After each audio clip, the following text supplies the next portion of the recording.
Moore campaign tries to cast doubt on accuser as new allegation is reported. Alabama GOP Senate nominee Roy Moore's campaign is pushing back on an allegation of sexual misconduct, suggesting that a yearbook inscription from one of his accusers was fabricated.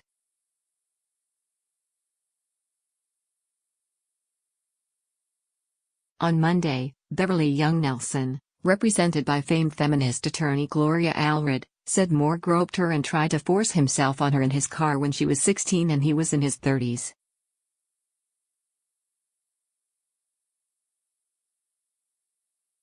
As evidence that the two knew each other, Nelson presented an affectionate 1977 yearbook message.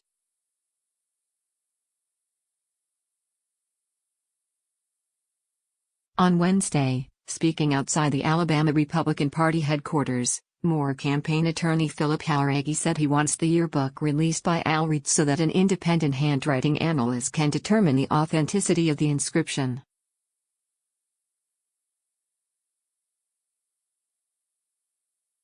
Release the yearbook so we can determine is it genuine or is it a fraud, Jauregui insisted.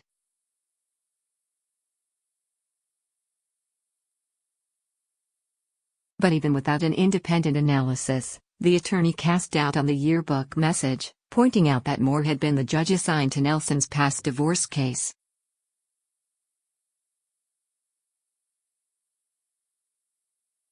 He suggested the DA after Moore's name in the yearbook inscription, apparently an abbreviation for district attorney, when Moore had, in fact, been an assistant district attorney at the time of the assault alleged by Nelson, was how Moore's assistant put her initials on an order in the divorce case roughly 2 decades later when Moore had become a judge.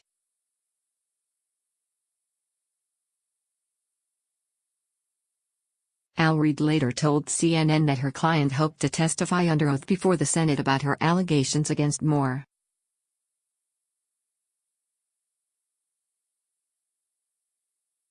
The news conference was the latest attempt by Moore's campaign to stay viable given the mounting accusations against him and increasing loss of support from key figures in the GOP.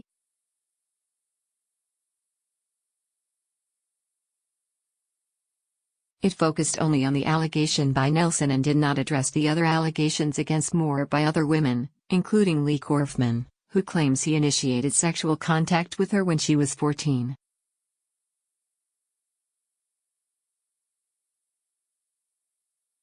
But minutes after the news conference ended, down.On published new allegations against Moore from Tina Johnson, who said that in 1991, Moore, who was married and an attorney on a child custody transfer case involving Johnson, had come on to her and grabbed her buttocks.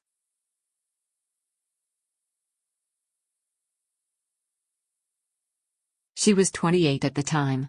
He didn't pinch it, he grabbed it, Johnson said. A second woman, Kelly Harrison Thorp, told Dow.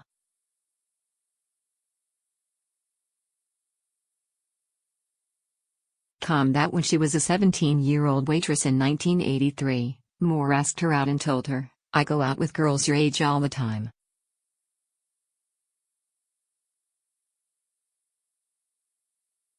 She turned him down. On Tuesday evening, Fox News host Sean Hannity said he was giving the former Alabama Supreme Court Chief Justice 24 hours to explain inconsistencies in his pushback against allegations from 5 women that he sexually assaulted them or pursued them romantically when they were teenagers and he was in his 30s.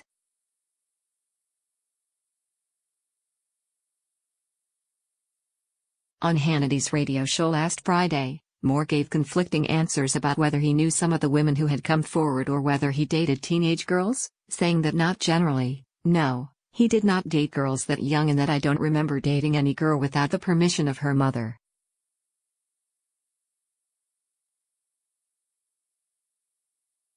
But in light of new evidence, Hannity, who has frequently championed Moore's candidacy, said Tuesday evening on his television show that Moore must immediately and fully come up with a satisfactory explanation for your inconsistencies that I just showed.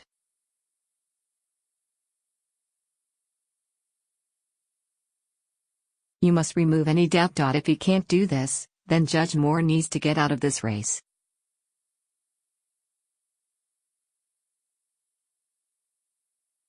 Jauregui's comments Wednesday appeared to be a response to Hannity's ultimatum. In hours after the news conference, Moore's campaign released a letter it had sent to Hannity reiterating much of what his attorney had said at the news conference.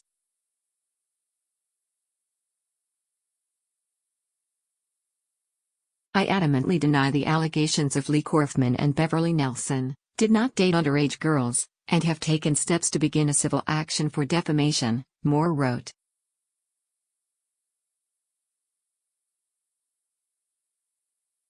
Because of that, at the direction of counsel, I cannot comment further.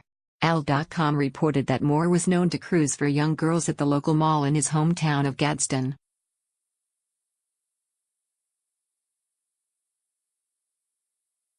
A man who worked at the mall in the early 1980s told CNN that Moore had been banned from the mall because he was bothering girls in the mall.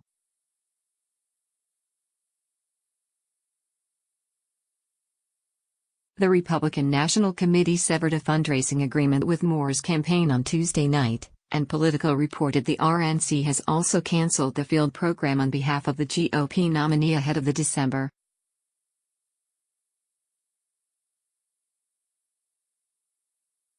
12 special election, where Moore faces Democrat Doug Jones. GOP congressional leaders, including Senate Majority Leader Mitch McConnell, RKY.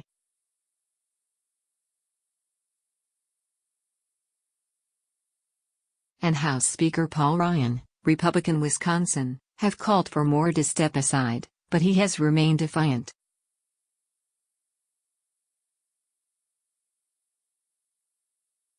There is no way to remove Moore's name from the ballot at this point, so McConnell and others have talked up backing a write-in candidate, possibly appointed Sen.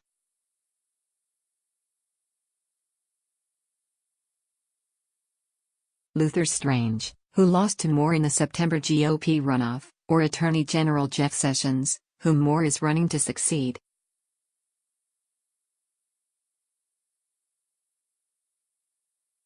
Alabama's senior senator, Republican Richard Shelby, told reporters on Capitol Hill that he won't vote for Moore and would write in a name, calling Sessions an ideal candidate.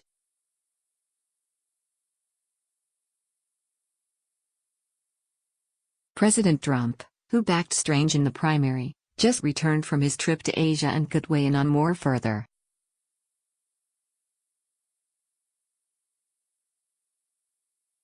Asked Saturday while in Vietnam about the allegations against Moore, Trump said he hadn't paid much attention to the news and have to look at it and I'd have to see.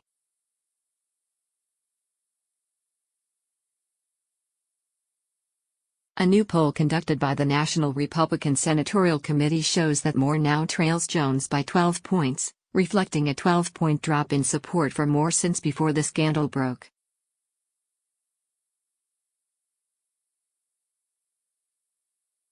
Moore's favorability has also cratered, with just 35% of likely voters surveyed holding a favorable opinion of the GOP nominee and 52% having an unfavorable opinion.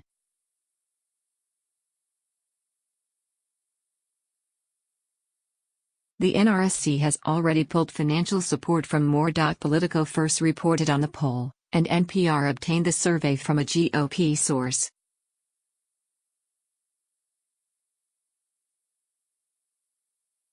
That poll gives a more generous lead to Jones than other recent surveys have as the scandal has unfolded. Some still show Moore with a lead.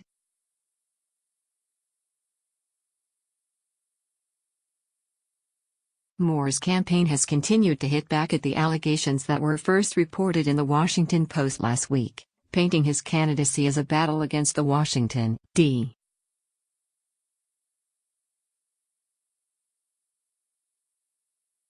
C. establishment that has turned against him. And on Tuesday in an interview with MSNBC, his attorney Trenton Garman addressed the allegations, which Moore has given conflicting answers about, that he did date teenage girls and got permission from their mothers to do so.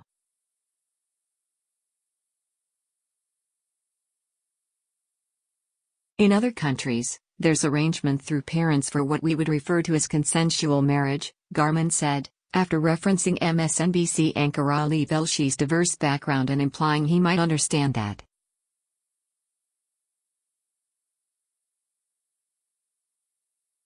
What does Ollie's background have to do with dating a 14-year-old? MSNBC co-host Stephanie Rue retorted, defending Velshi, who was born in Kenya but raised in Canada.